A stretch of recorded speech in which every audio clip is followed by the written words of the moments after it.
jour sur les chemins, je marchais. Un jour sur les chemins, je marchais. Mais j'ai entendu une voix qui venait du ciel. Oh. Nous bénissons l'Éternel Dieu du ciel. C'est Dieu qui nous a donné encore l'opportunité en ces jours d'être avec vous pour qu'ensemble nous puissions partager la parole de Dieu. J'avais fait la promesse que je pourrais commencer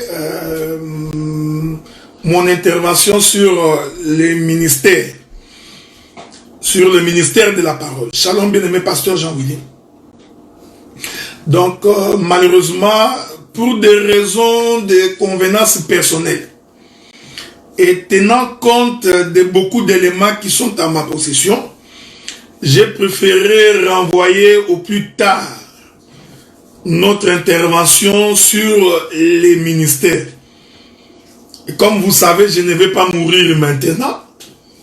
Je ne crois pas non plus que le coronavirus peut m'emporter.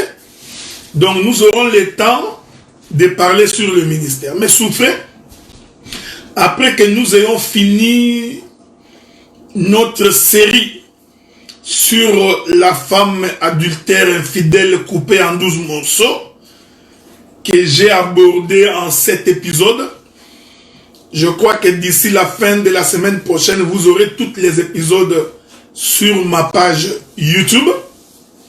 Je vais commencer aujourd'hui l'enseignement sur Judas et Tamar. C'est pourquoi je voudrais vous demander de me suivre avec beaucoup d'attention. Il y a beaucoup de gens qui ont suggéré que je puisse parler sur coronavirus. Mais je ne suis pas intéressé.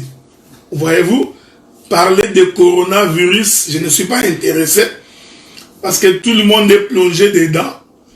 Il y en a même beaucoup à cause de la mort sont devenus chrétiens. Ils ont tellement peur du virus qu'aujourd'hui ils ont la forme de la piété. C'est ce que la Bible dit, ayant la forme de la piété, mais ignorant ce qui en fait la force. Donc si toi, à cause de ce virus qui est en train de saccager le monde, tu deviens chrétien, nous comprenons que les jours où on trouvera le vaccin ou le médicament contre ce virus, tu vas redevenir païen. Donc je ne vais pas perdre mon temps pour créer en toi la peur. Nous ne prions pas Dieu parce que nous avons peur de la mort. Le bien-aimé Paul dit, la mort m'est un gain. Donc celui qui croit au Seigneur, qui s'est préparé pour rencontrer le Seigneur, il n'a pas peur de la mort. Mais aujourd'hui, nous pouvons voir combien beaucoup de gens ont peur de la mort à cause de ce virus. Voilà pourquoi je te donne un conseil. Cherche la face de Dieu. Cherche à connaître Dieu. Renonce à la vie du péché. Renonce à la mauvaise vie. Arrange ta vie avec le Seigneur. Crois au Seigneur Jésus-Christ. Reçois le baptême au nom de Jésus dans l'eau, immergé dans l'eau. Ainsi, le Seigneur te baptisera du Saint-Esprit et tu vas te préparer pour l'enlèvement. Donc, nous ne sommes pas des prédicateurs de circonstances. Voyez-vous, frère, ce n'est pas parce qu'il y a un événement qu'il faut nécessairement que j'en parle. Et je vous avais dit la fois passée, lorsqu'il est question des éléments prophétiques, nous voulons que les prophètes viennent parler. Vous savez, je suis très étonné aujourd'hui qu'il y a beaucoup qui se sont improvisés des prophètes à cause de Corona. Mais si véritablement vous aviez les dons de prophétie, vous devriez nous dire en avance, déjà depuis les années antérieures, même pendant que vous fêtiez vos fêtes de bonne année là, vous deviez nous dire que voici ce qui va arriver en 2020. Mais étonnamment, les 31 dans plusieurs églises, les faux prophètes ont dit, bien-aimés dans le Seigneur, cette année 2020, ça va être une année de bénédiction. Cette année 2020, tu auras le mariage. Cette année 2020, tu vas acheter des maisons, tu feras beaucoup d'enfants. Tu vois, tout ce qu'on vous a annoncé les 31, que c'est une bénédiction. L'année 2020 n'est pas comme l'année 2019. Regardez, frère. Mais aucun des prophètes n'a vu que le monde va s'arrêter au mois de mars. Personne n'a vu, frère. Personne n'a vu qu'au mois de février, nous ferons face à cette pandémie qui est en train de faire trembler toute l'humanité. Aucun prophète n'a vu ça. Voyez-vous, donc arrêtez de vous improviser prophète maintenant, que nous sommes déjà dans la chose. Non. Vous comprenez? Ne viens pas nous dire, tu vois, selon la prophétie. Arrêtez d'abord. Parce que les prophètes devraient d'abord voir la chose. Vous voyez, parce que le prophète est en avance par rapport à son temps. Donc le prophète, lui, il devrait d'abord nous dire, Dieu me montre qu'en 2020, au mois de février ou mars, il y aura tel et tel événement. Maintenant, nous allons attendre, une fois que la chose s'accomplit, nous allons dire, voici ce que l'Éternel avait dit. Et je vous informe, mes frères, quand l'Éternel donne une prophétie, il lui donne même les moyens de s'en sortir.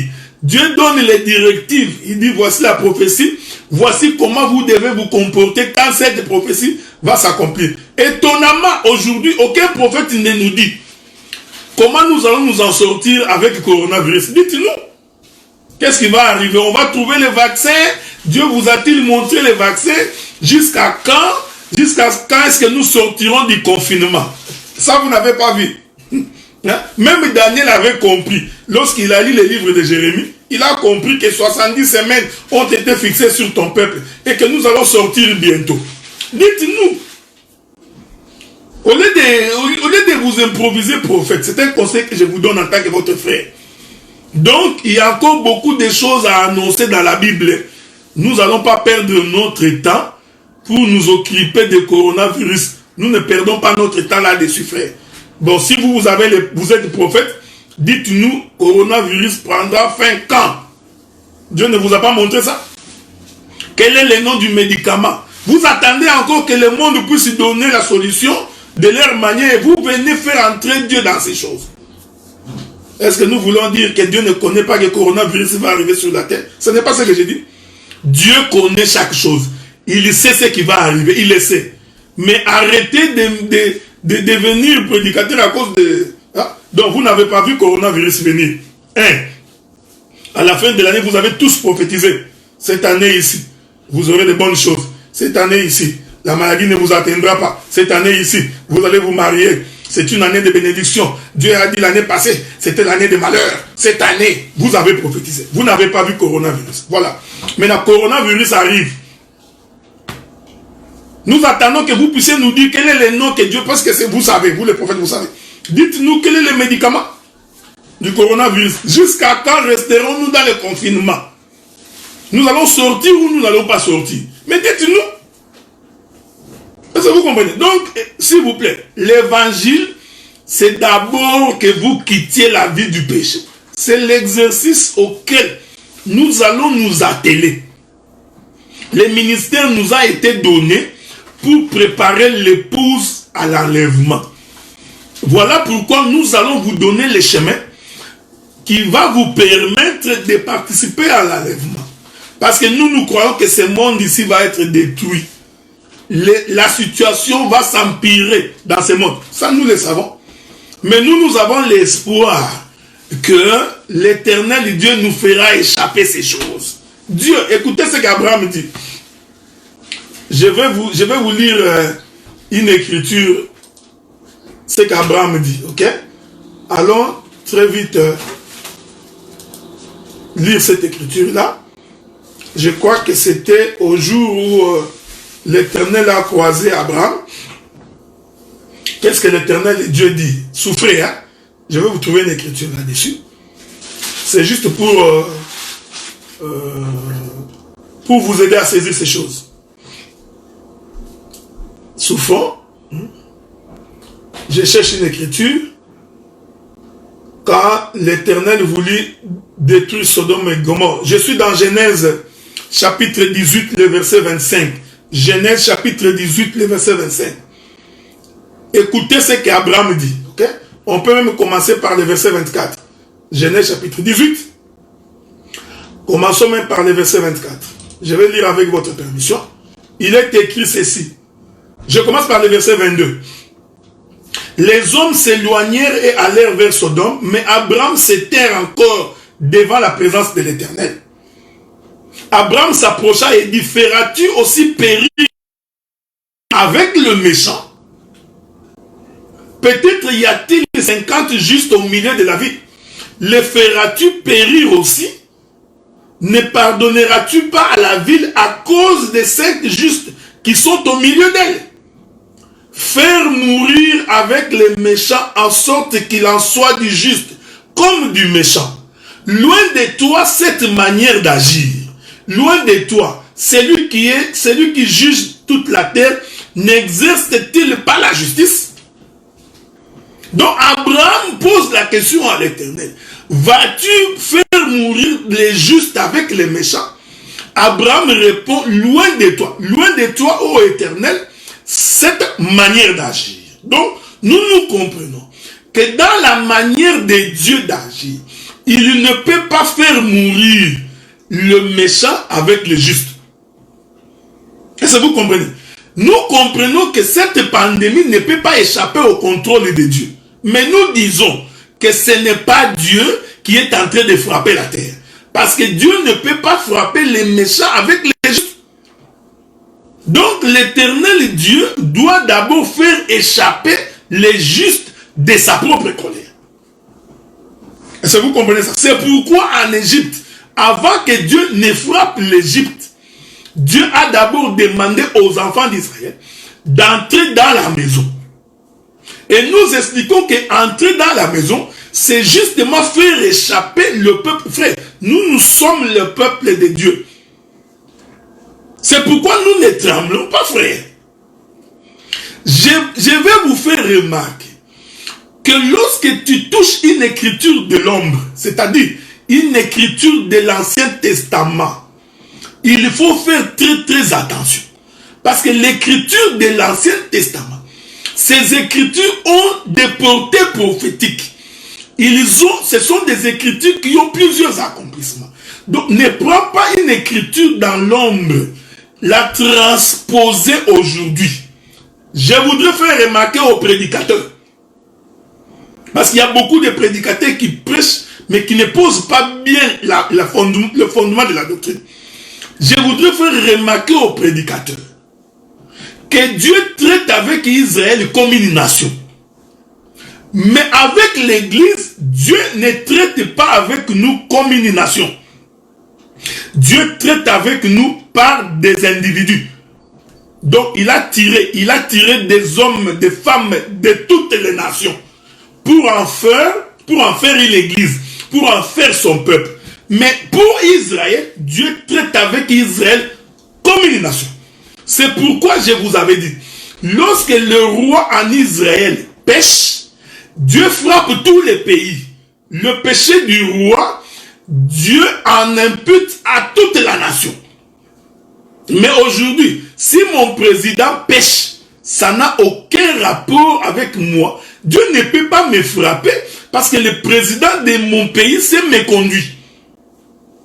C'est ça toute la différence. Si les dirigeants de ce monde sont des occultistes, des sorciers, des immoraux, Dieu ne peut pas nous punir, nous l'église, à cause de l'immoralité des présidents de ce monde.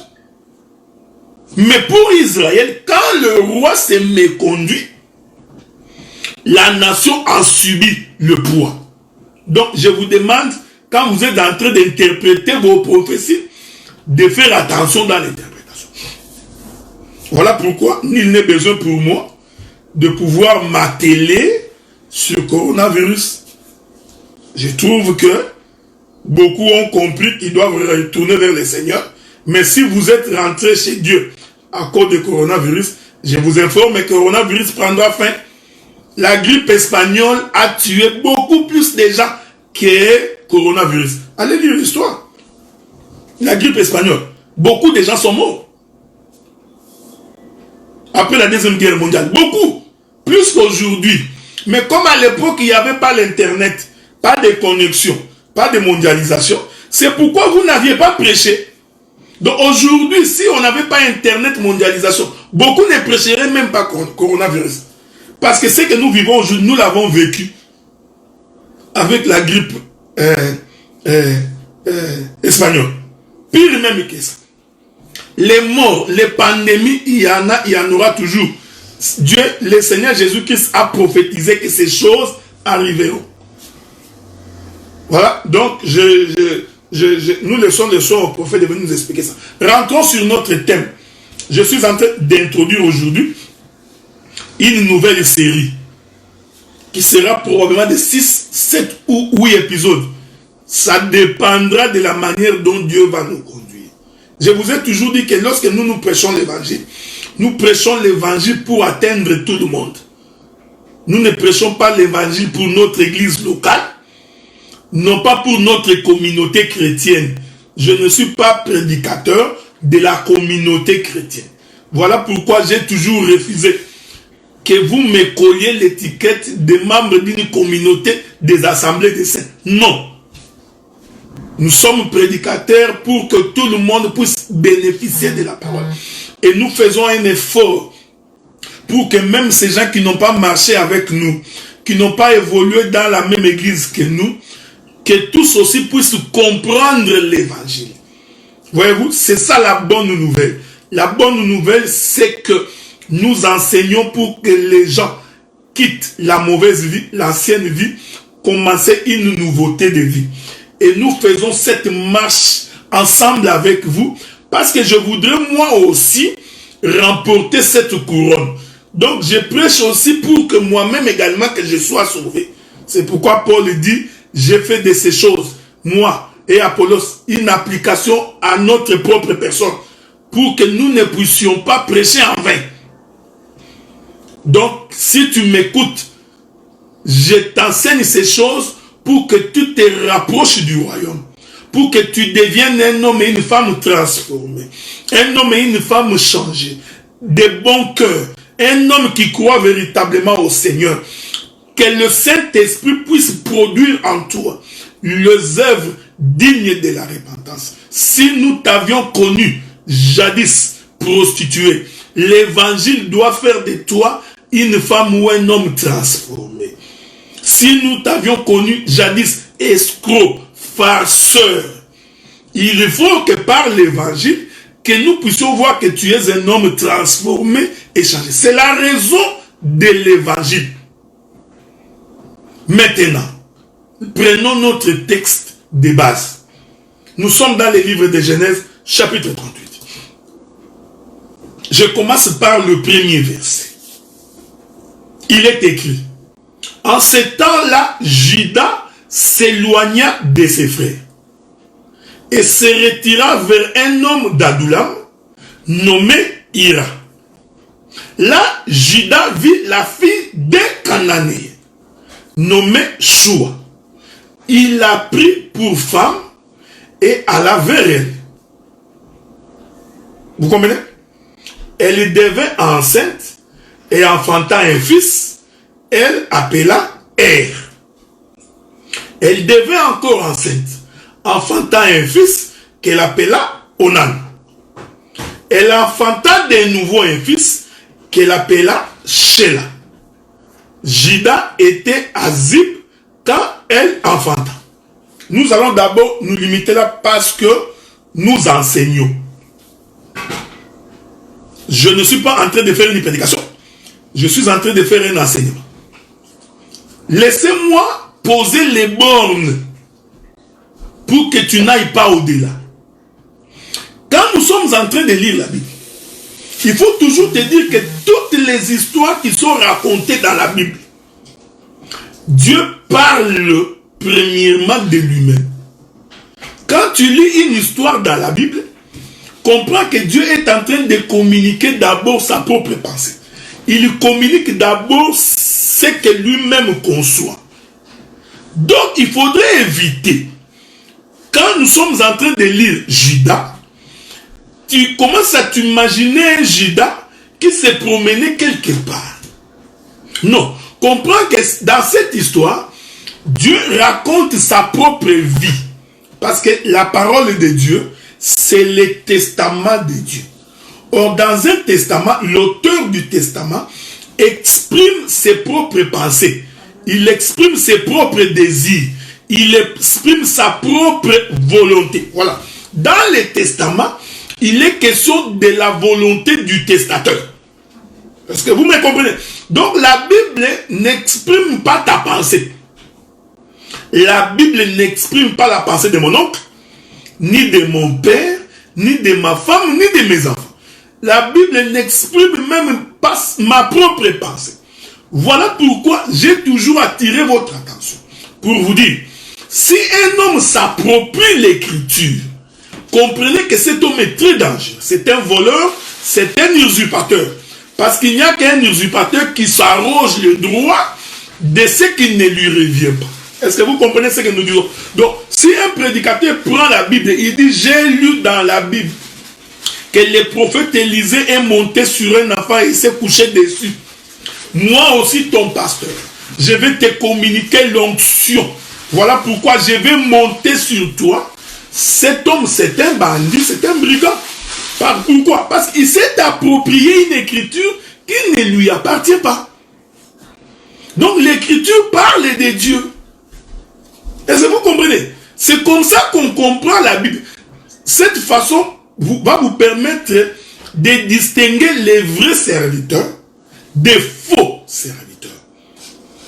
Si le peuple voit, si le peuple a la connaissance, ça devient difficile qu'il soit roulé. Est-ce que vous comprenez? Nous voyons Jacob épouser une femme. Et un homme dit, je peux aussi épouser plusieurs femmes. Parce que j'ai lu dans la Bible que Jacob a épousé plusieurs femmes. Voilà, c'est un usurpateur. Quelqu'un qui a pris une écriture, qui exprime la pensée de Dieu, il s'en est approprié lui-même. Donc, c'est un voleur. Je répéterai ces choses pour que vous compreniez. Donc, car il est écrit, toute écriture est inspirée de Dieu. Donc, c'est Dieu qui a inspiré l'écriture. Et elle est utile, c'est ce que dit la Bible, pour enseigner, corriger et censurer. L'écriture n'a pas été inspirée pour que tu puisses t'en approprier. Non, c'est pour t'enseigner, te corriger et te censurer. Voilà pourquoi quand quelqu'un n'a pas l'explication de l'écriture, il va donc s'approprier les écritures. Est-ce que vous comprenez ça? Donc, les actes qui sont posés dans la Bible, ces actes-là expriment Dieu premièrement lui-même. Voilà pourquoi, dans Genèse chapitre 38, premier verset, je vais marcher pour expliquer la pensée de Dieu. Il est écrit, en ce temps-là, Judas s'éloigna de ses frères et il se retira vers un homme d'Adulam nommé Ira. Là, Judas vit la fille d'un Cananéen nommé Shua. Il l'a pris pour femme et alla vers elle. Doucement fait. Ici, nous allons voir que Judas va quitter une contrée vers une autre contrée. C'est le premier élément qu'il faut comprendre. Donc, Judas était avec ses frères. Ils étaient ensemble dans leur propre contrée. Judas va donc faire un déplacement en quittant là où il était pour aller dans une autre contrée. L'écriture précise dans quelle contrée est-ce que Judas est parti. La Bible dit, il vit la fille d'un Cananéen. Donc, nous comprenons que Judas est allé dans le pays des Cananéens. Est-ce que vous comprenez? Ici, Judas explique le mouvement de celui qui a quitté sa maison, sa contrée, sa propre famille, pour aller vers les Cananéens. C'est très important. Ce que je dis, c'est très important. Pour que vous compreniez cela. Or, que signifient les Cananéens? Ici, il faut faire attention. C'est pourquoi je vous avais dit que quand tu expliques les Écritures, il faut respecter les bornes. Donc, ce n'est pas parce que tu as vu Cana partout, cela veut dire que Cana va expliquer la même chose partout. Non. Est-ce que vous comprenez? Donc, Cana ne veut pas dire terre promise partout. C'est pourquoi vous allez remarquer, frère, je répète ça, vous allez remarquer que le pays que l'Éternel Dieu a donné à Abraham, ce pays-là était habité par des Cananéens. Donc, quand Dieu dit à Abraham, je te donne une terre nouvelle, je te fais la promesse de te donner une terre. Cette terre de Canaan était premièrement occupée. Nous allons lire quelques écritures pour que vous me compreniez très bien. Souffrez, je vais aller vous trouver 2 ou 3 écritures si le Seigneur nous prête vie. Je ne sais pas si je vais les trouver. Avec votre permission. Souffrez. Je n'ai pas vu mon bien-aimé Roland. Je ne sais pas s'il est là ou il n'est pas là. Je vais aller vous trouver cette écriture-là. Dans la Bible, il est écrit ceci.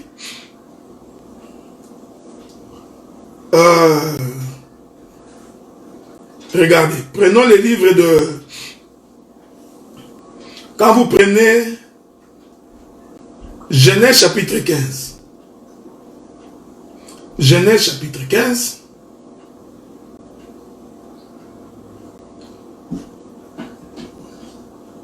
Genèse chapitre 15, je vais d'abord lire le verset 15. Non, le verset 21. Il est écrit: des Amoréens, des Cananéens, des Girgasiens et des Jébusiens. Prenons maintenant Exode chapitre 33. Exode chapitre 33. Le verset 1er, je crois. Exode 33.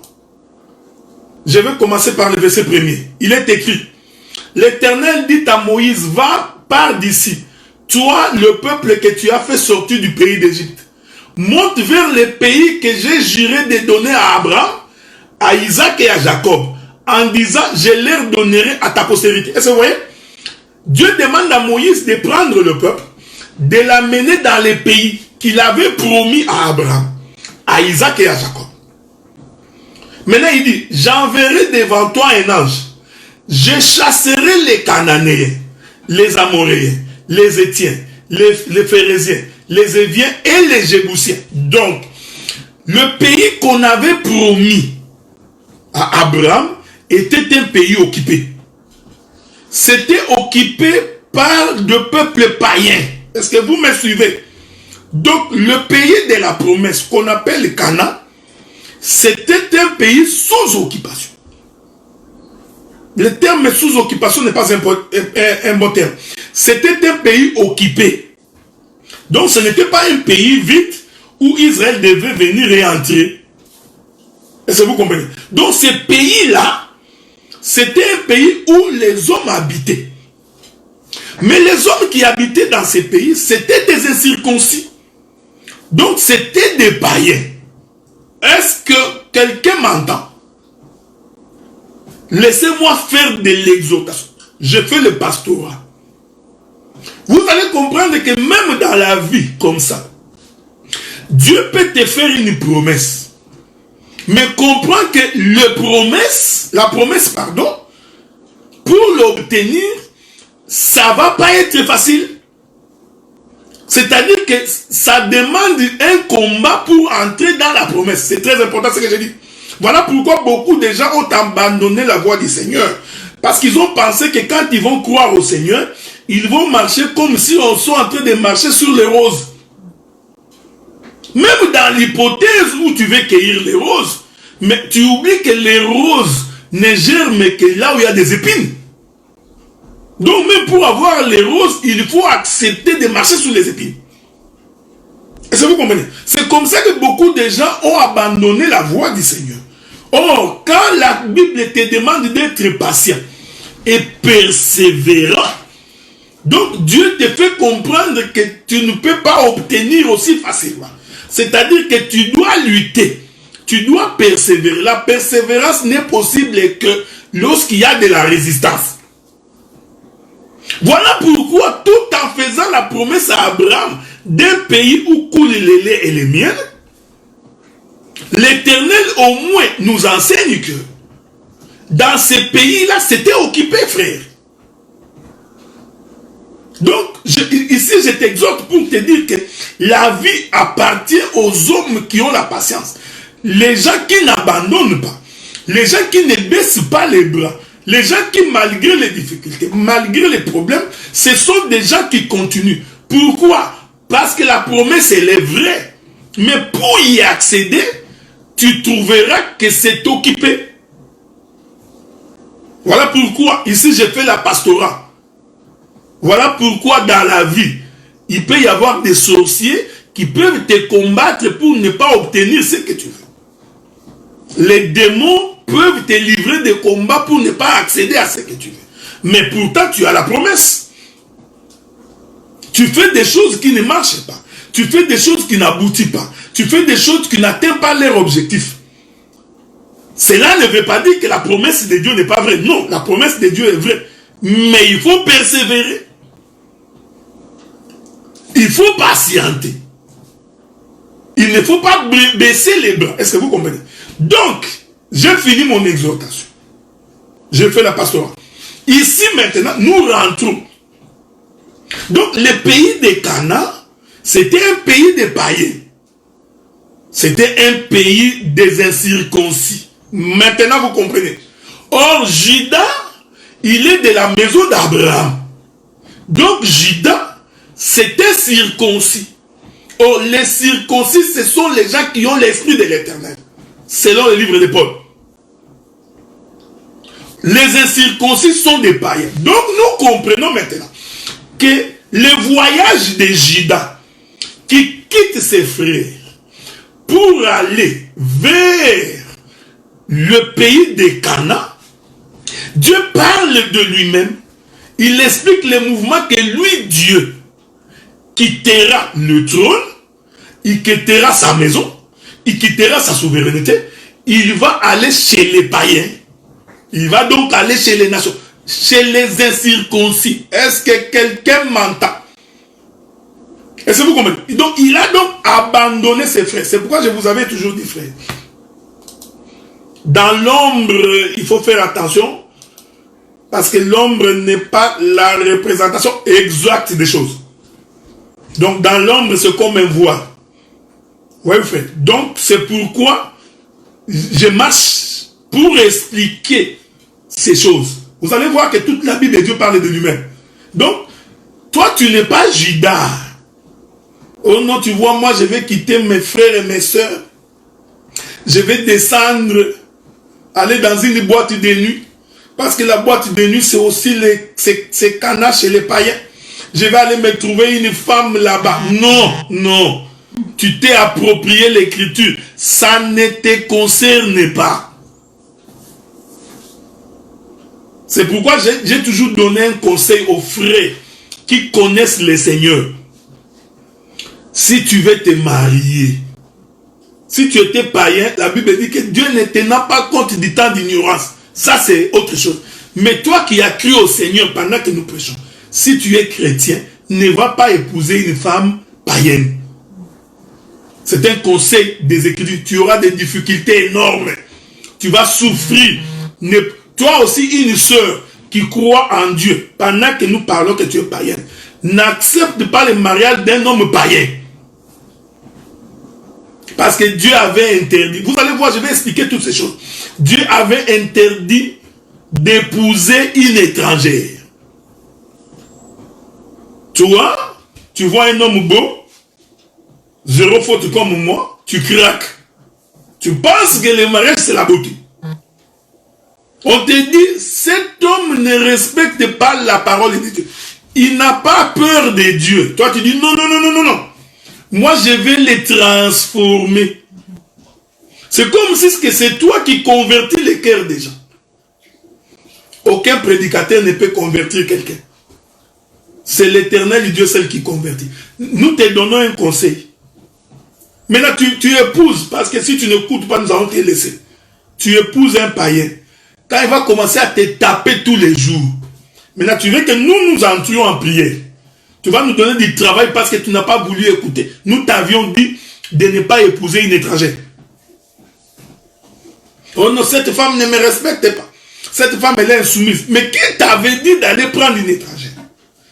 Non, non, tu as vu Samson. Samson aussi est allé épouser la Philistine. Non, Samson, Dieu parle de lui.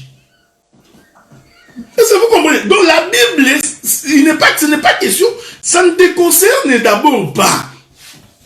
Donc arrête de t'approprier des portions des Écritures. Je l'ai dit aussi pour les prédicateurs. Parce que tous les prédicateurs sont devenus des pères. Je suis père. Je forme des enfants. Je suis père. Je forme. Donc, pourquoi la Bible dit que les pères dans la foi, les pères... Non, non. Ton intention est mauvaise. Est-ce que nous réunions qu'il y a les prédicateurs qui nous ont prêché l'évangile? Nous ne réunions pas. Mais l'intention de ta prédication, la manière dont tu abordes ces choses, nous comprenons que tu veux t'approprier l'écriture. Voilà pourquoi j'ai toujours dit, je ne me considère pas comme étant le père de quelqu'un. Non. Même si je t'ai enseigné l'évangile et que par moi tu as cru au Seigneur et que par moi tu as compris les choses de Dieu, mais moi, je ne me considère pas. Parce que l'écriture dit, qu'est-ce que tu as que tu n'as pas reçu? Donc, ce que tu es devenu, c'est la parole qui a fait de toi ce que tu n'es pas mon enfant. Oublie-moi cette histoire-là. Mais nous ne nions pas le fait que c'est au travers des autres prédicateurs que nous avons connu le Seigneur. Donc, Judas qui descend dans le pays des Cananéens. Je rentre là-bas, frère. Vous allez voir. Parce qu'il faut que j'explique toutes ces choses pour que vous compreniez Judas et Tamar. C'est pourquoi j'ai dit je prendrai mon temps pour que vous saisissiez cela. Donc, Genèse chapitre 38, le verset 1er et 2. Donc, Judas, en ce temps-là, Judas s'éloigna de ses frères. Donc, il y a un mouvement de s'éloigner, quitter, aller vers. Il abandonna. Est-ce que quelqu'un me comprend? Judas était avec ses frères, maintenant il abandonna ses frères. Et écoutez, écoutez. Cette portion de l'écriture, c'est ce que la Bible nous dit. Il est venu chez les siens, mais les siens ne l'ayant pas reçu. Donc, ici, les frères de Judas représentent la maison d'Israël. Judas qui fait les déplacements représente Jésus-Christ. Je vais vous aider davantage. C'est pourquoi le premier verset dit, Judas se sépare de ses frères. Écoutez, est-ce que vous voyez ça, frère? Donc, le mouvement de Judas de se séparer de ses frères, en réalité, c'est Christ qui se sépare de la maison d'Israël. Il est écrit dans le livre de Matthieu. Je vais rentrer là-bas. Rentrons dans le livre de Matthieu. Que nous disent les Écritures. Avec votre permission, ok? Je vais aller doucement. Je vais aller doucement pour que vous compreniez. Je suis dans Matthieu. Chapitre 23, le verset 37. L'Écriture dit, Jérusalem, Jérusalem, qui tue les prophètes et qui lapide ceux qui te sont envoyés. Combien de fois ai-je voulu rassembler tes enfants comme une poule rassemble ses poussins sous ses ailes? Vous ne l'avez pas voulu. Avez-vous lu l'Écriture? Hein? Matthieu chapitre 23, verset 37. Je vais relire ça pour vous. Hein? Matthieu 23, verset 37. Jérusalem, Jérusalem, qui tue les prophètes et qui lapide de ceux qui te sont envoyés. Combien de fois ai-je voulu te rassembler? Ici, j'explique les déplacements de Judas qui abandonne ses frères, qui s'éloigne de ses frères. C'est ce que je suis en train d'expliquer ici. C'est pourquoi je vous demande de faire très attention. Il est écrit, Jérusalem, Jérusalem, qui tue les prophètes, qui lapide ceux qui te sont envoyés. Combien de fois ai-je voulu rassembler tes enfants comme une poule rassemble ses poussins sous ses ailes? Vous ne l'avez pas voulu. Voici, votre maison vous sera laissée déserte. Donc, je vais vous abandonner, je vais m'éloigner de vous. Car je vous l'ai dit, vous ne me verrez plus désormais, jusqu'à ce que vous disiez, béni soit celui qui vient au nom du Seigneur. Cette écriture a plusieurs portées prophétiques. Mais comme moi, mon ministère n'est pas le ministère prophétique, voilà pourquoi j'explique ces choses dans la chambre doctorale. Donc ici, nous comprenons que Jésus dit que j'ai voulu être avec vous. J'ai voulu vous rassembler. Vous, mes frères, les frères israélites comme moi. Mais comme vous n'avez pas voulu, voilà pourquoi je vous abandonne. Votre maison restera déserte, délaissée. Est-ce que vous comprenez? C'est ça le déplacement de Judas qui s'éloigne de ses frères. Avez-vous remarqué ça? C'est ça, Genèse chapitre 38, premier verset. Parce que nous, quand nous expliquons les Écritures, nous expliquons le pourquoi, comment ça s'est passé, et où est-ce que nous avons trouvé l'Écriture. Vous comprenez ça? Donc, Genèse chapitre 38, premier verset. Dieu parle de lui-même. Il explique comment il va abandonner la maison d'Israël. Il va s'éloigner vers d'autres nations. C'est pourquoi vous allez comprendre. Je rentre dans Genèse chapitre 38. J'adore ça. J'aime ces petits jeux des Écritures. C'est pourquoi Genèse chapitre 38, premier verset. Quand la Bible dit qu'il se retira vers un homme d'Adoulam nommé Ira, nous comprenons qu'il venait d'abandonner la maison de ses frères, la maison de son père. Il venait d'abandonner ses propres frères. Ici, cet homme d'Adoulam nommé Ira, c'est un Cananéen. Donc nous comprenons qu'il a quitté la maison d'Israël pour aller dans le monde. Parce que le monde, c'est ça le pays de Canaan. C'est pourquoi je dis faites attention, parce que tout Canaan ne signifie pas la même chose. Or, les Cananéens sont des incirconcis. Est-ce que vous comprenez? Donc, ici, j'explique, déjà vous comprenez que quand Judas abandonne ses frères, c'est le mouvement de Jésus, de Christ, qui a abandonné la maison d'Israël. Il va donc s'éloigner. Cet éloignement de Judas, c'est tout un déplacement de celui qui quitte la maison d'Israël pour aller vers les nations. Il faut retenir ça parce que j'expliquerai que quand Judas est en train de marcher, en fait, Judas va devenir Lévi. Il faut faire très attention. C'est pourquoi je reviendrai plus tard dans ma marche pour expliquer pourquoi Judas a eu 3 enfants. Est-ce que vous comprenez ça? Je vais expliquer pourquoi Judas, dans le pays de Canaan, a eu 3 enfants. La Bible dit, là Judas vit la fille d'un Cananéen nommé Shua. Il l'a pris pour femme. Et il alla vers elle, elle devait enceinte, enfantant un fils qu'elle appela du nom de Er, premier fils de Judas. Elle devait encore enceinte, enfantant un fils qu'elle appela Onan, deuxième fils de Judas. Elle enfanta de nouveau un fils qu'elle appela Sheila. Judas était à Zibaka, elle l'enfanta. Voilà. Donc, Judas avait 3 enfants avec la Cananéenne. C'est très important.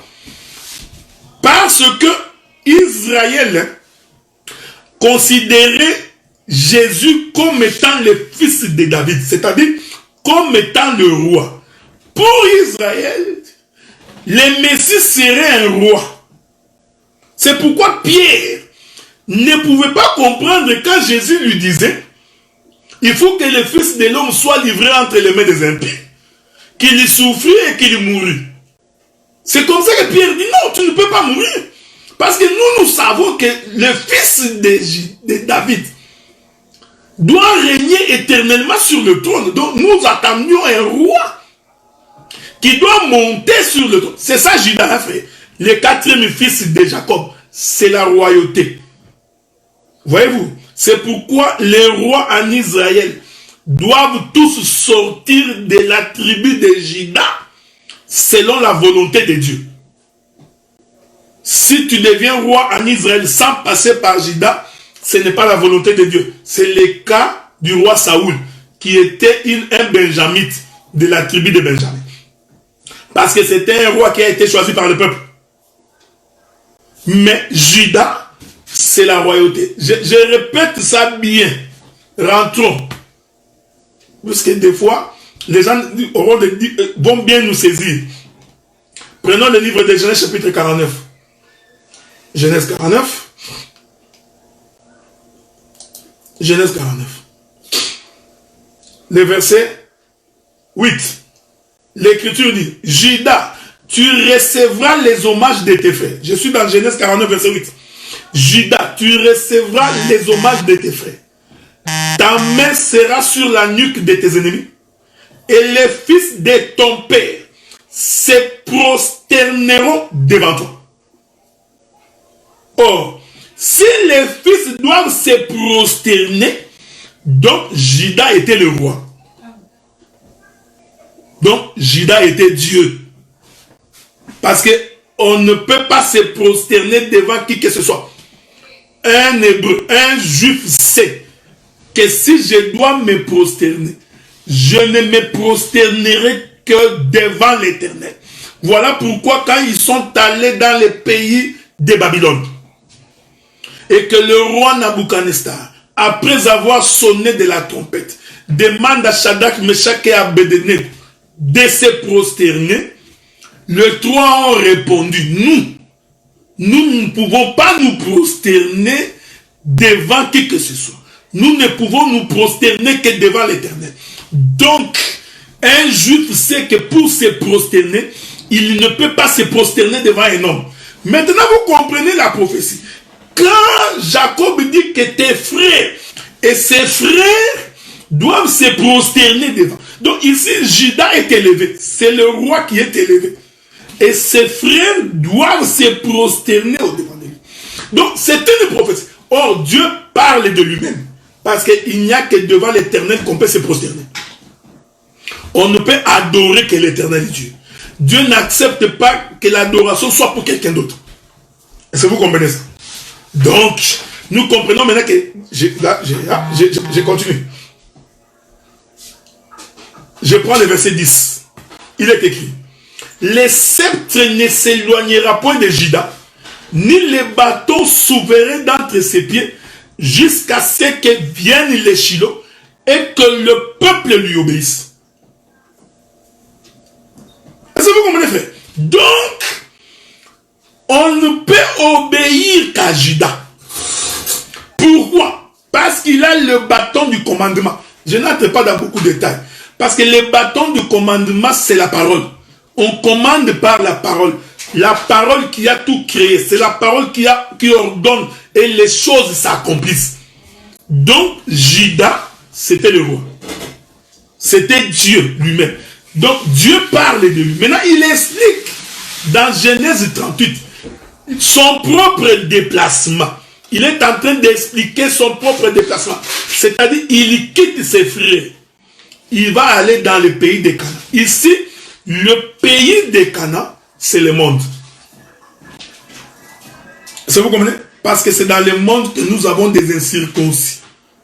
C'est dans le monde que nous avons des païens. C'est dans le monde que nous avons des gens qui ne croient pas en Dieu. Laissez-moi t'exhorter. J'ai fait la pastorale. Déjà par cette prophétie, nous comprenons que Dieu devait quitter le trône. Il devait abandonner sa royauté pour descendre vers nous, les nations. Donc Dieu devait abandonner, laisser à côté les enfants d'Israël pour venir nous chercher. C'est pourquoi il y a une parabole qui dit ceci. Je vais chercher la parabole. Je suis dans Matthieu chapitre 12. Prenons le livre de Matthieu, chapitre 12, à partir du verset 10. Matthieu, chapitre 12, à partir du verset 10. Je crois que c'est ça. Hein? Voilà. La Bible dit, et voici, il s'y trouvait un homme qui avait la main sèche. Ils demandèrent à Jésus, est-il permis de faire une guérison le jour des sabbats? C'était afin de pouvoir l'accuser. Hein? Il posait la question à Jésus, cet homme est à la main sèche, nous sommes les jours des sabbats. Devrais-je, doit-on guérir cet homme? Écoutez ce que la Bible dit. Jésus leur répondit. Je suis dans verset 11 maintenant. Matthieu 12, verset 11. Lesquels, il répondit, lesquels d'entre vous, s'il n'a qu'une brebis, et qu'elle tombe dans une fosse, le jour des sabbats, ne la saisira pas pour la retirer. Je n'ai pas fini. Il y a une autre écriture que je cherche que je n'ai pas encore trouvée. Voilà, Matthieu chapitre 18. Prenez Matthieu chapitre 18, verset 12. Il écrit, que vous ensemble, si un homme a 100 brebis, et que l'une d'elles s'égare, ne laisse-t-il pas les 99 autres sur les montagnes pour aller chercher celle qui s'est égarée? Est-ce que vous comprenez ça? J'aime la Bible, frère. Hein? Matthieu chapitre 18, verset 12. Jésus répond, il dit, lesquels, hein? Est-ce que vous trouvez normal? Quelqu'un qui a 100 brebis, 100. Il y a une brebis qui s'égare. Ne va-t-il pas laisser les 99 brebis sur les montagnes pour aller chercher celle qui s'est égarée? Donc nous comprenons que les brebis qu'on a laissées sont sur les montagnes. Donc la brebis perdue est dans la vallée. Est-ce que vous lisez les Écritures, hein? Parce que nous sommes dans la chambre doctorale. Est-ce que vous comprenez? Exactement. C'est pareil avec le livre de Luc chapitre 15. Donc, les brebis, les 99 brebis sont laissées sur les montagnes. L'homme laisse les 99 brebis sur les montagnes, et il va donc aller chercher celle qui est perdue. Donc nous comprenons que les 99 brebis sont restées dans les lieux élevés, parce que les montagnes, ce sont les lieux élevés. Je ne sais pas, parce que c'est une parabole, je ne sais pas comment il a laissé ces brebis-là.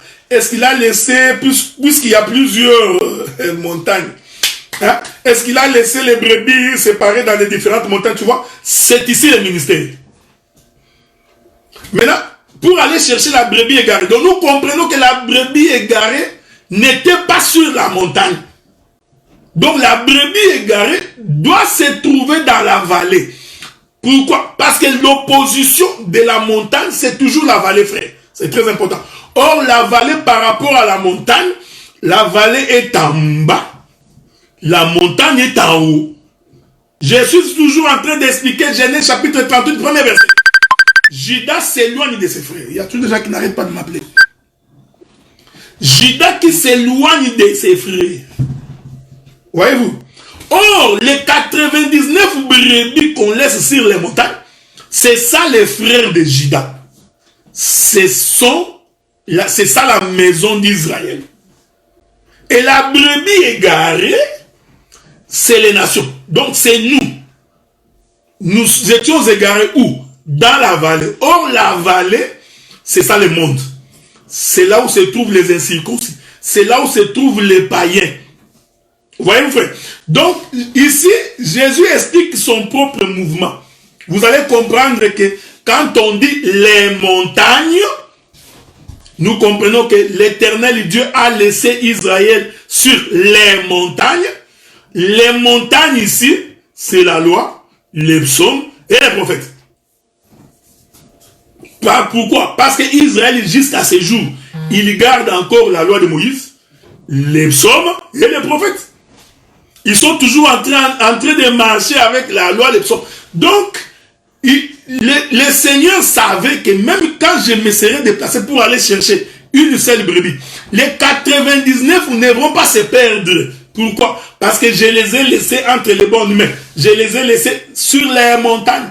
C'est-à-dire dans les prophètes, les psaumes et la loi.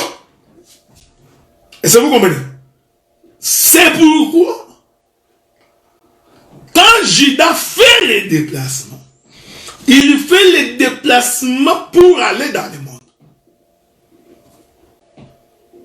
Pourquoi? Parce que là-bas dans le monde, il faut qu'il puisse trouver une femme. Il vient donc dans le monde pour se trouver une femme. Est-ce que vous comprenez ce que nous disons, frère? C'est ça le mouvement de Judas. Mais, c'est ici que je vais finir pour aujourd'hui, parce que j'ai tout mon temps. Je vous donne la soif de revenir encore. La semaine prochaine. Le samedi prochain. Parce que c'est une série, hein, un film, série, en plusieurs épisodes. Vous allez comprendre que l'amour de Dieu consiste en ce que Judas a fait les déplacements pour aller dans le pays de Canaan. C'est ça l'amour de Dieu. Dieu a tant aimé le monde qu'il a donné. Oh, donné là, c'est le déplacement de Judas qui quitte la montagne, qui quitte les montagnes. Il est sorti de la loi, les psaumes et les prophètes. Il fait un déplacement pour aller se trouver une femme. Est-ce que vous me comprenez, frère? Trouver une femme dans le pays de Canaan. C'est-à-dire que nous qui étions incirconcis, bien-aimé Roland, tu es arrivé en retard, que le Seigneur te bénisse. Je t'aime bien, mon frère. Donc, il s'est déplacé. C'est ça, frère. L'amour de l'Éternel, ce n'est pas que tu puisses avoir beaucoup de maisons. L'amour de Dieu, ce n'est pas que tu puisses avoir beaucoup d'argent. L'amour de Dieu, ce n'est pas que tu puisses t'acheter des voitures. Non. L'amour de Dieu consiste en ce qu'il a abandonné ses frères. Il a abandonné sa maison. Il a abandonné les lieux élevés. Il est descendu pour te chercher, toi qui étais perdu. Mais tu étais où? Tu étais dans la vallée. Retenez ce que je dis. C'est dans la vallée qu'il descend pour te chercher. C'est pourquoi le combat de David et de Goliath aura lieu dans la vallée. Est-ce que vous savez ça, frère? Est-ce que vous savez ça? C'est pourquoi, vous allez remarquer, frère. Je vous ai dit, il faut que vous reteniez ce que j'ai dit. Parce que j'expliquerai pourquoi Judas a eu 3 enfants. Je balancerai la nuée de plusieurs manières. Judas, il est le 4e. Donc, quand il fait le déplacement, en réalité, c'est un roi qui se déplace. Mais, le roi ne peut pas aller mourir. C'est pourquoi, quand Pierre refusait que Jésus puisse mourir, foncièrement, Pierre n'était pas dans le faux. Pierre savait que le roi vivra éternellement sur le trône de David. Le fils de David doit vivre éternellement. C'est pourquoi même la mère de Zébédée a dit, quand tu monteras sur ton trône, je veux que tu mettes un de mes fils à ta gauche, l'autre à ma droite. Est-ce que vous comprenez? Donc c'était le roi. C'est celui qui règne pour toujours. C'est ça même l'essence du Messie. Sauf que, ce qu'il n'avait pas compris, que dans le déplacement du roi, il faut que nous voyons la manifestation du chiffre 3. C'est ça même l'essence des 3 enfants. Je reviendrai le samedi prochain. De Judas. Mais pour aujourd'hui, je rentre dans mon livre de Genèse. C'est là que je vais finir. Genèse chapitre 38. Pour aujourd'hui, regardez. Genèse 38, le verset 2. Là, Judas vit la fille d'un Cananéen. Donc, quand Judas descend dans le pays de Canaan, que je vous ai dit que tout Canaan n'est pas Canaan. Il faut avoir l'œil pour comprendre ces choses. Quand il descend, dès qu'il voit cette fille, la fille d'un Cananéen nommé Shua, il l'a pris pour femme et alla vers elle. Donc, nous comprenons que Judas ne s'était pas déplacé pour autre chose. Il s'est déplacé seulement pour aller chercher une femme.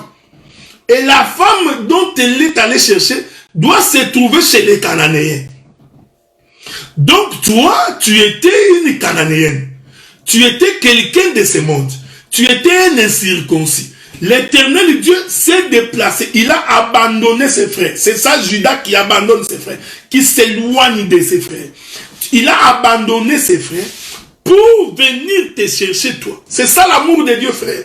L'amour de Dieu, c'est qu'il vient pour te racheter du péché. La prédication, nous prêchons un Judas qui s'est déplacé pour t'enlever entre les mains de tes parents. C'est pourquoi l'homme quittera son père et sa mère. Frère, l'homme quittera son père et sa mère, il faut faire très attention.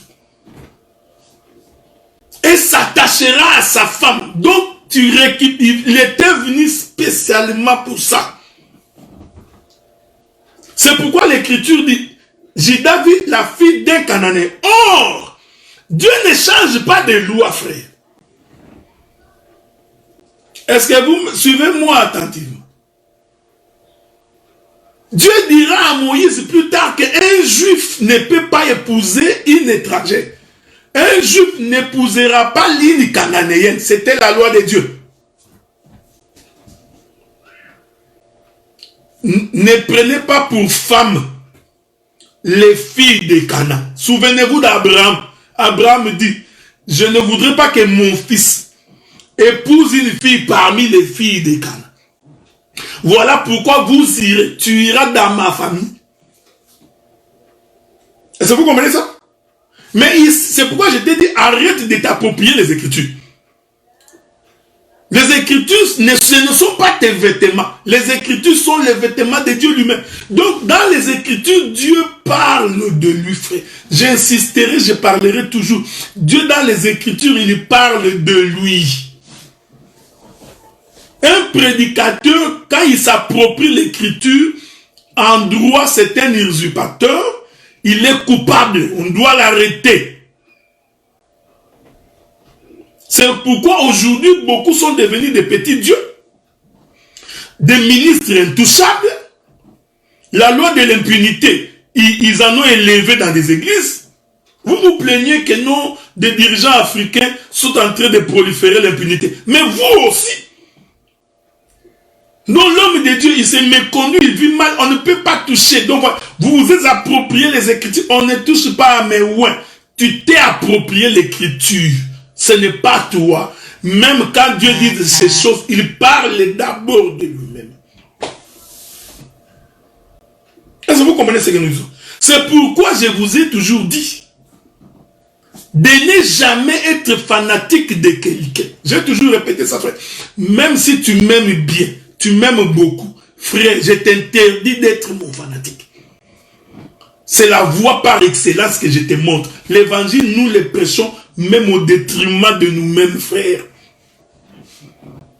Si il t'arrive de t'opposer à moi, ce n'est pas un problème. Nous allons partager. Si on ne se met pas d'accord, personne ne va mourir. Mais je ne peux pas user de l'Écriture pour dire, frère, je suis ton pasteur. Tu seras maudit si tu t'opposes à moi. Non, faux. Tu seras maudit si tu t'opposes à l'Éternel. Mais des avis différents, nous en aurons toujours, frère. Donc, je n'ai pas besoin de t'intimider. L'évangile, ce n'est pas de l'intimidation. L'évangile, c'est la conviction. Il faut convaincre au moyen de la parole. Argumente, parle. Vous savez aujourd'hui pourquoi beaucoup de gens ont des difficultés pour convaincre. Parce qu'ils veulent convaincre par l'intellect. Ils ne veulent pas convaincre par l'aide du Saint-Esprit. Nous avons des prédicateurs qui n'ont même pas le Saint-Esprit. Un perroquet. Il ne prie même pas. Même quand il va prêcher, il ne prie même pas le Seigneur Dieu. Fais en sorte que quand je parlerai, que tu parles au cœur de ce peuple. Il pense que c'est en multipliant des versets et des démonstrations qu'il va convaincre quelqu'un. C'est ça toute la difficulté. Voilà pourquoi quand tu t'opposes à ce qu'il dit, il est en colère. Il récupère ses petits disciples qu'il a formés dans sa propre bergerie et puis il leur dit, n'écoutez plus ces gens, ne parlez plus à ces gens. Parce que la Bible dit que Dieu ne vous a pas délivré de l'Égypte pour que vous deveniez esclaves de quelqu'un. Vous étiez esclaves dans le monde, frère. Dieu vous a franchi pour que tu deviennes esclave de ton pasteur. Pour que tu deviennes esclave de ton docteur. de ton prophète. Mais ça, c'est que l'évangile. Voici toute la difficulté que nous avons, frère. L'amour de Dieu, c'est que Judas s'est éloigné de ses frères. Est allé chercher une fille chez le Cananéen. C'est ça l'amour de Dieu. Voilà pourquoi, bien aimé dans le Seigneur, la Bible nous dit que lorsque Joseph est venu chez ses frères l'ont abandonné. Ils l'ont repoussé. Ouais. Joseph va s'éloigner de ses frères. Je t'informe que Joseph, c'est Judas. Est-ce que vous comprenez? Donc, ce que Joseph fait, c'est ce que Judas fera. Donc, je t'informe que Joseph, c'est Judas. Judas, c'est Joseph. Si le Seigneur nous garde, quand j'expliquerai les prophéties sur Joseph, vous allez voir que Joseph, c'est le mouvement de Judas. Joseph aussi va s'éloigner de ses frères pour aller chercher une fille chez les Égyptiens. J'ai dit, l'Égypte, c'est ça qu'on a. Est-ce que vous comprenez ce que nous disons? Vous comprenez que cette histoire de Genèse chapitre 38, Dieu parle de lui. Donc, c'est Judas-là qui fait les déplacements, c'est Dieu lui-même qui fait les déplacements. C'est dans le corps de Judas que Dieu est en train d'expliquer ce qu'il est. C'est dans les actes de Judas que Dieu explique sa propre pensée. C'est dans les actes de Judas que nous comprenons le royaume des cieux. Le royaume des cieux, c'est que Dieu a tant aimé le monde qu'il a donné. Il a donc abandonné ses frères. Donc, donner là, c'est la course de Judas qui vient chez un homme d'Adoulam. L'homme d'Adoulam ici, c'est Cana. Et c'est là-bas qu'il va épouser une femme. Est-ce que vous comprenez ce que nous disons? Laissez-moi lire le 6e verset et je vais clôturer pour aujourd'hui. Genèse chapitre 38. Verset 6. Judas, non, verset 5 d'abord. Elle enfanta de nouveau qu'elle appela Sheila. Judas était à Zib quand elle l'enfanta. Quand Judas arrive dans le pays de Canaan, Judas donne naissance à 3 enfants. Donc cette femme-là, ce que j'aime dans cette Bible ici, c'est que cette femme cananéenne va donc donner naissance. Il va manifester 3 semences de Judas. Laissez-moi clôturer. Quand tu es en train de lire la Bible, je vous ai toujours dit, surtout les écritures de l'ombre, les écritures de l'ombre cachent beaucoup de mystères. Les écritures de l'ombre ne constituent pas la représentation exacte des choses. Les écritures de l'ombre, nous voyons comme dans un voile. C'est pourquoi quand nous voulons avoir la précision de ce que nous disons, nous devons aller toucher la personne de Jésus-Christ. Voilà, bien aimé dans le Seigneur, la parole que j'ai voulu partager avec vous aujourd'hui. C'est notre premier épisode de notre série sur l'union du beau-père avec sa belle-fille. Parce que c'est là que nous allons. Nous irons comment Judas va épouser sa belle-fille, va engrosser sa belle-fille. Nous allons expliquer les 2 enfants qui naîtront. Tout ça, je crois que si je finis pas en 6 épisodes, je peux aller jusqu'à 10 épisodes pour finir cet enseignement. Mais aujourd'hui, j'ai commencé d'abord pour vous expliquer ce déplacement de Judas, qui est le déplacement de Dieu lui-même. Mais quand il se déplace, ce n'est plus le roi. Je reviendrai là-dessus pour expliquer ces choses le samedi prochain. Laisse que le Dieu du ciel, créateur des choses visibles et invisibles, celui qui nous donne le souffle de vie, qui vous garde et que sa paix soit avec vous. Ne soyez pas ébranlés. Rien ne peut vous arriver. Est-ce qu'on peut se fixer rendez-vous pour le samedi prochain? Je crois que ce serait une bonne chose. Ô pécheur, réponds-toi, sinon tu mourras. Oh, quelle crainte dans mon cœur quand je l'ai écouté. Oh, ce n'est pas fini. Il me dit encore, et qu'un jour, moi aussi, je verrai Jésus, cet homme que je tant aimé, sans pourtant l'avoir vu. Mais bientôt, quelle joie, ces jours-là, quand je les verrai. Oh, oh, oh. Yes.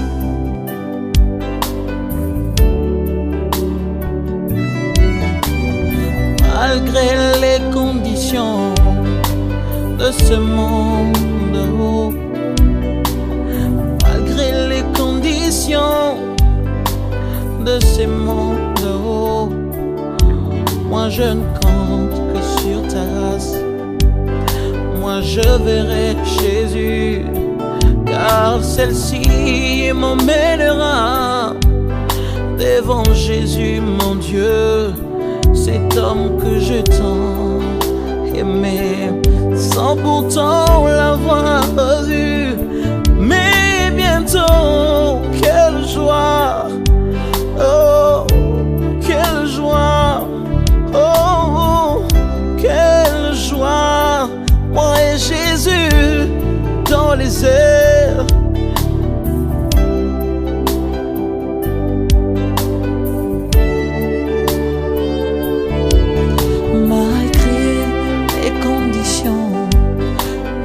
Méchanceté de ce monde, malgré les conditions de l'hypocrisie.